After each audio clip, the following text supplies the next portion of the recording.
Hello students, welcome to my channel physics by Subhash sir. Motion in straight line के इस lecture में हम relative velocity के बारे में पढ़ेंगे। रिलेटिव वेलोसिटी मतलब velocity of any one object relative to any another object. Let suppose कोई हमारे पास दो ऑब्जेक्ट है, object A and object B. At T equal to 0 time उसकी पोजीशन कुछ इस तरह से है, X A 0 and X B 0। दोनों की average velocity va and vb है। t equal to T time में ये दोनों ऑब्जेक्ट मोशन करके कुछ इस पोजीशन पे आ जाते हैं। At t equal to T time a object की पोजीशन है X A T and b object की पोजीशन है X B T. t time में ऑब्जेक्ट a ने कितना डिस्टेंस कवर किया होगा, तो distance equal to velocity into time. Object A की वेलोसिटी है va इंटू टाइम t, तो ऑब्जेक्ट ए ने t टाइम में va इंटू टी जितना डिस्टेंस कवर किया होगा। सेम ऑब्जेक्ट बी ने कितना डिस्टेंस कवर किया होगा, तो उसका डिस्टेंस होगा vb इंटू टी।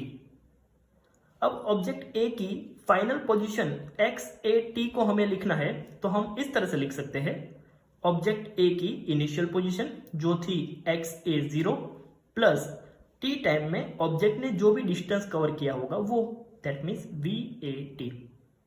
बी के लिए अगर फाइनल पोजीशन लिखनी है तो ऐसे लिख सकते हैं, V B T equal to initial position X B 0 plus T time में उसने जो भी डिस्टेंस कवर किया होगा वो we B T.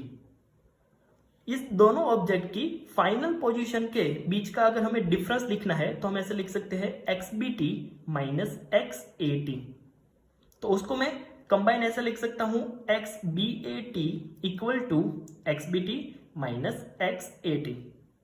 X B T and X A T की वैल्यू हमारे पास है, इस इक्वेशन में रखेंगे तो इक्वेशन इस तरह से हो जाएगा, X B A T equal to X B 0 minus X A 0 plus V B minus V A into T. Students, हमें याद रखना है कि अगर हमें ऐसा पूछा हो velocity of object B relative to object A, तो इस स्टेटमेंट को हम इन फॉर्म ऑफ इक्वेशन ऐसा लिख सकते हैं, वी बी ए। जिसके रिलेटिव में है उसको बाद में और जिसकी वेलोसिटी है उसको हम पहले लिखेंगे, that means V B A. इसका इक्वेशन हो जाएगा V B A equal to V B minus V ए।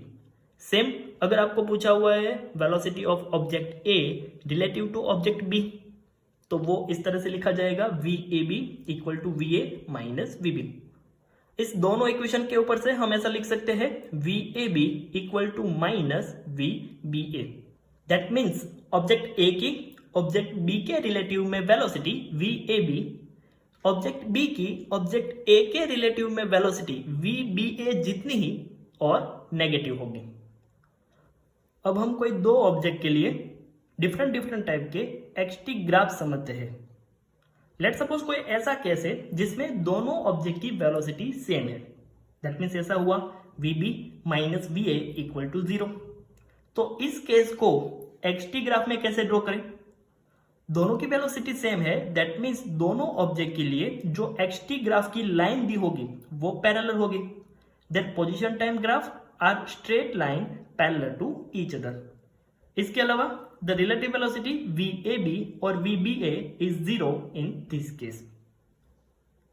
अगर कोई केस में VA ग्रेटर देन VB है तो यहां से हम लिख सकते हैं VB minus VA is less than 0, that means negative. तो ऐसी कंडीशन में ग्राफ कैसा होगा? जिसकी स्पीड ज्यादा है उसके लिए लाइन का स्लोप ज्यादा होगा और जिस ऑब्जेक्ट की स्पीड कम है उसके लिए लाइन का स्लोप कम होगा। One graph is steeper than other and they meet at a common point। यहां पर हम देख सकते हैं कि ये दोनों object at common point t1 time पे किसी एक ही पोजीशन पे है। अगर किसी ऑब्जेक्ट के लिए va एंड vb दोनों की साइन ऑपोजिट है तो क्या होगा? va एंड vb की साइन ऑपोजिट, दैट मीन्स दोनों के लिए जो लाइन दी हुई है उसका स्लोप भी ऑपोजिट। यहां पर हम देख सकते हैं ऑब्जेक्ट ए के लिए एक्सटी ग्राफ में जो लाइन दी हुई है उसका स्लोप पॉजिटिव है एंड ऑब्जेक्ट बी के लिए लाइन का स्लोप नेगेटिव है। उसका मीनिंग ये हुआ कि ये दोनों ऑब्जेक्ट एक दूसरे के ऑपोजिट डायरेक्शन में मोशन कर रहे हैं। वो दोनों ऑब्जेक्ट एक कॉमन पॉइंट t1 टाइम पे एक ही पोजीशन पे होंगे।